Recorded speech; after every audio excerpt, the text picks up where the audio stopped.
हाँ दोस्तों, हमें पता है कि हम इंटरनेट पर दिखाई गई हर चीज पर विश्वास नहीं करते, लेकिन हमारी टेक्स्ट बुक्स का क्या, जो हमें बचपन से रटाई जा रही है। जी हाँ दोस्तों, बचपन से रटी रटाई चीजें भी कभी कभार गलत साबित हो जाती हैं। फिर चाहे वो ग्रेट वॉल ऑफ चाइना का स्पेस से दिखना हो या फिर जीनियस अल्बर्ट आइंस्टीन का स्कूल में मैथ में फेल हो जाना।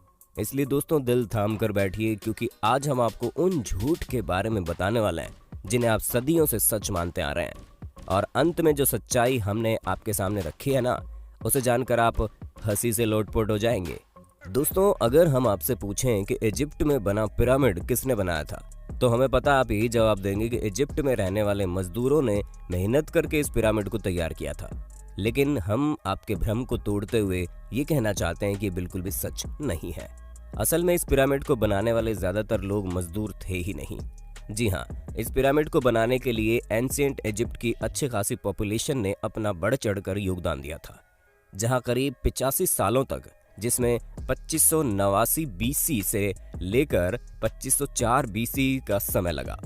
और इतने समय के अंतराल में इजिप्ट के रहने वाले लोगों ने अपना खून पसीना करके इस पिरामिड को तैयार किया था, ताकि वो अपने नेशनल आइकॉन को खड़ा कर सके। ऐसे में जो लोग इतने बड़े बड़े पत्थरों को नहीं उठा सकते थे, उन्होंने यहाँ पर काम करने वाले लोगों के लिए खाना, रहने और बाकी चीजों की व्यवस्था की।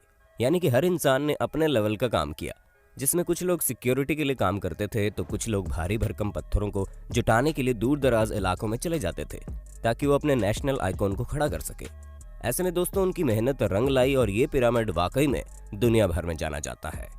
चलिए दोस्तों, अब आपके सबसे फेवरेट माइकल जैक्सन की बात करते हैं, क्योंकि इस बात से कोई इनकार नहीं कर सकता कि माइकल जैक्सन ने पॉप म्यूजिक में एक अलग ही मुकाम हासिल किया था, जहां ये सिंगर के साथ साथ एक बेहतरीन डांसर भी थे और इनके डांस मूव तो वाकई माशाल्लाह थे। ऐसे में उनका मून वॉक करने का जो स्टाइल था, वो लोगों में बड़ा फेमस हुआ। पर अफसोस दोस्तों, आपको ये जानकर हैरानी होगी कि इस मून वॉक को माइकल जैक्सन ने इवेंट नहीं किया था। हालांकि उन्होंने इसे सबसे पहले 1983 में परफॉर्म किया था।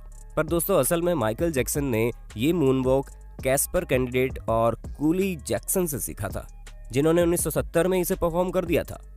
वहीं मार्शल मार्कियो ने भी इस मूनवॉक को माइकल जैक्सन से पहले परफॉर्म कर दिया था, और इन सभी लोगों से पहले बिल बैले नाम के टैप डांसर ने भी इसे परफॉर्म किया था। ऐसे में ये बता पाना मुश्किल है कि इस मूनवॉक को किसने इन्वेंट किया, लेकिन वो शख्स माइकल जैक्सन तो नहीं है। अब आप एक और सिर घुमा देने वाली बात सुनिए, क्योंकि आप लोगों ने कार्बन डेटिंग का नाम तो सुना ही होगा। अरे नहीं दोस्तों, ये टिंडर में राइट लेफ्ट स्वाइप करने वाली डेटिंग नहीं है, बल्कि एक ऐसा मेथड है जिसके जरिए एटमॉस्फेयर में कार्बन डाइऑक्साइड के चेंज होने पर चीजों की असली उम्र बताई जा सकती है। ऐसे में आर्कियोलॉजिस्ट कार्बन डेटिंग का इस्तेमाल करके ये पता लगाते हैं कि उनके द्वारा खोजी गई चीजें कितनी पुरानी है, और इसी वजह से हम भी आपको जितनी भी चीजों की जानकारी देते हैं, उनकी उम्र कार्बन डेटिंग के हिसाब से ही होती है। और विलर्ड लिबी नाम के जिस प्रोफेसर ने कार्बन डेट्स का पता लगाया था, और इस काम के लिए उन्हें नोबेल प्राइज भी मिला था। लेकिन दोस्तों, दिल थाम लीजिए, क्योंकि हम आपको बता दें कि कार्बन डेटिंग के जरिए चीजों की असली उम्र पता लगाना बहुत मुश्किल है। और ऐसा इसलिए क्योंकि हर जगह का एटमॉस्फेयर अलग अलग तरीके से चेंज होता है। हालांकि कुछ हद तक चीजें सही जा सकती है, लेकिन अब आप खुद सोचिए कि दो प्लांट हो, जिनमें से एक अमेरिका में हो और एक ग्रीनलैंड में, तो जाहिर सी बात है कि टेम्परेचर इफेक्ट की वजह से दोनों की ग्रोथ में काफी डिफरेंस आएगा। इसी तरह से कार्बन डेटिंग का भी हिसाब किताब है। अब चलिए दोस्तों, आपको एक और मिथ बस्टर स्टोरी सुनाते हैं, जो किसी और की नहीं बल्कि लॉक नेस मॉन्स्टर की फेक फोटो स्टोरी है। जी हाँ दोस्तों, जहाँ इस मॉन्स्टर की फोटो को न्यूज़पेपर में दिखाकर लोगों को हैरान करने में कोई कसर नहीं छोड़ी गई थी, और कई सारे लोग तो इस बात पर विश्वास भी कर बैठे थे कि सालों पहले गायब हो चुका ये क्रिएचर अब वापस से तहलका मचाने आ गया है। ऐसे में दोस्तों, लॉक नेस को स्कॉटलैंड में देखे जाने की बात कही गई। इस तस्वीर को सबसे पहले रॉबर्ट केनेथ विल्सन ने 1934 में लोगों के सामने रखा, और करीब 60 सालों तक इनकी ली गई इस तस्वीर को सच्चा समझा जा रहा था। लेकिन वो कहते हैं ना कि झूठ के दिन 4, सच चले 1000 साल। हाँ दोस्तों, हमें पता है हमारी बनाई गई कहावत उतनी अच्छी नहीं है, लेकिन इस जगह पर बिल्कुल फिट बैठती है, क्योंकि 1994 में ये बात लोगों के सामने आ गई कि लॉक नेस मॉन्स्टर का जो शेप उस तस्वीर में था, वो कुछ और नहीं बल्कि एक टॉय सबमरीन थी, जिसे पानी में इस तरह डाला गया था कि वो उस क्रिएचर की तरह दिखाई दे। और ऐसा मर्म्यूडेक नाम के जर्नलिस्ट ने किया था, ताकि वो अपने न्यूज़पेपर से बदला ले सके, क्योंकि उनके न्यूज़पेपर ने लॉक नेस मॉन्स्टर के बारे में छापने की वजह से उन्हें बातें सुना दी थी। और इसी वजह से उन्होंने इतनी बड़ी कहानी रची जिसके चंगुल में दुनिया करीब 60 सालों तक थी। दोस्तों, जब आप दुनिया के अजूबों के बारे में सोचते होंगे तो आपके दिमाग में सबसे पहले क्या आता होगा? माचू पिच्चू, ताजमहल या ग्रेट वॉल ऑफ चाइना? लेकिन बाकी सबका तो ठीक है, लेकिन ग्रेट वॉल ऑफ चाइना के बारे में हम आपको बता दें ये इतना भी ग्रेट नहीं है कि स्पेस से दिखने लग जाए। जी हाँ दोस्तों, क्योंकि सच्चाई तो ये है कि ये इतना बड़ा भी नहीं है कि इसे हमारे एटमॉस्फेयर के बाहर किसी भी जगह से देखा जा सके, फिर चाहे वो मून ही क्यों ना हो जो हमारे सबसे करीब है। और ये हम अपने मन से नहीं कह रहे, बल्कि खुद नासा ने इस बात को साबित किया है। हालांकि भले ही 21,196 किलोमीटर लंबी हो, लेकिन अगर हम इसकी चौड़ाई की बात करें तो ये बॉटम से मात्र 20 फुट चौड़ी है और टॉप से केवल 16 फुट चौड़ी है। हम आपको बता दें कि ये अफवाह 1754 के आसपास शुरू हुई। ऐसे में ये चीज हमारे चांद पर पहुंचने और स्पेस में सैटेलाइट पहुंचाने से बहुत पहले की बात है।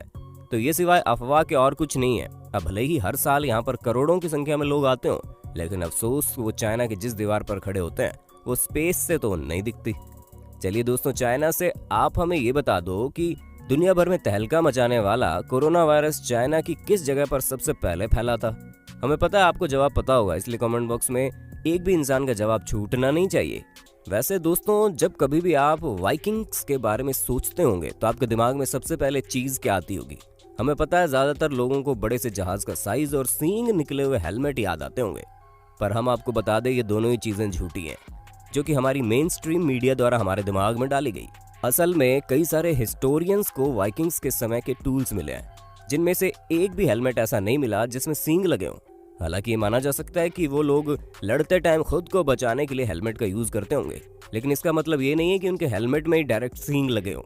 दोस्तों, ये जो अफवाह है ये तब से फैलनी शुरू हुई जब गुस्ताव मालस्ट्रोम नाम के आर्टिस्ट ने अपने आर्ट में वाइकिंग्स के हेलमेट में सींग लगा दिए, और तभी से लोग ये समझने लगे कि उनके हेलमेट में सींग होते थे, जबकि ऐसा कुछ भी नहीं है। तो दोस्तों, हमें पूरी उम्मीद है आपको अपने होस्ट और दोस्त सैम की वीडियो में मजा आ रहा होगा। अगर हाँ तो साथ ही वीडियो को लाइक करते चलिए ताकि हम फ्यूचर में भी इसी तरह की इंटरेस्टिंग वीडियोस लाते रहें। दोस्तों, अब हम आपके दिमाग की सबसे बड़ी उपज को दूर करते हैं, क्योंकि कई सारे लोगों को ये सिखाया जाता है कि अल्बर्ट आइंस्टीन जो कि इतने बड़े जीनियस थे, वो हाई स्कूल में बेसिक मैथ की वजह से फेल हो गए थे। तो दोस्तों, ये बिल्कुल गलत है।